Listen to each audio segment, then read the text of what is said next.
The reason I joined Exile was because of the urgency that they preach. I went a couple of years feeling quite angry at the environmental movement by not talking about the crisis that we were in, that I was learning about and finding out on my own.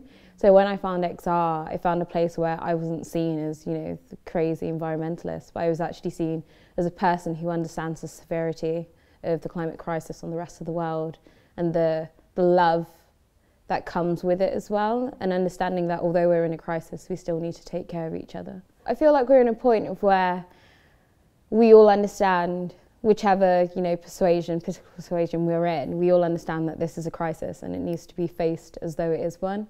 I would just urge for just action, not waiting, and I think that has been the problem with the environmental movement.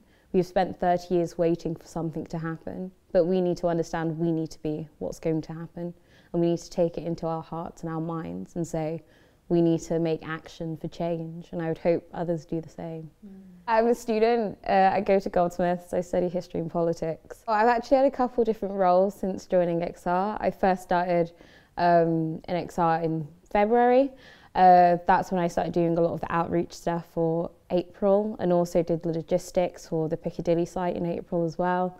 Then post-April, I started doing a lot of the work for Regenerative Cultures, and I'm the XR Youth Regenerative Culture Coordinator.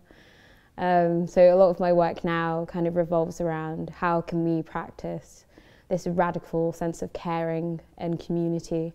How can we understand ourselves? How can we bring our healthy self to our community, and how can we do that in relation to the earth as well? If I had to start the conversation all over again, I think it would be talking about how we can bring ourselves into XR and how we can make XR look like a place we want to be and create that space of holding for everyone that can hold all different types of people as well. I think that's one thing that we are really learning to do now, and even with that learning, it's joyful because we're saying how can we actually welcome all and how can we create the space for all. And hopefully at one point we'll get enough people with enough different viewpoints to start creating it. This always makes me sound so mopey, but you know, the climate crisis is already here.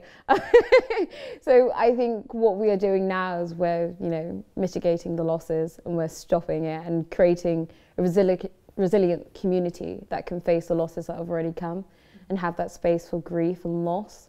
But at the same time, bringing that hopefulness that it's going to get better and we have the power to have that happen, and actually learning about our own agency within solving this and creating solutions.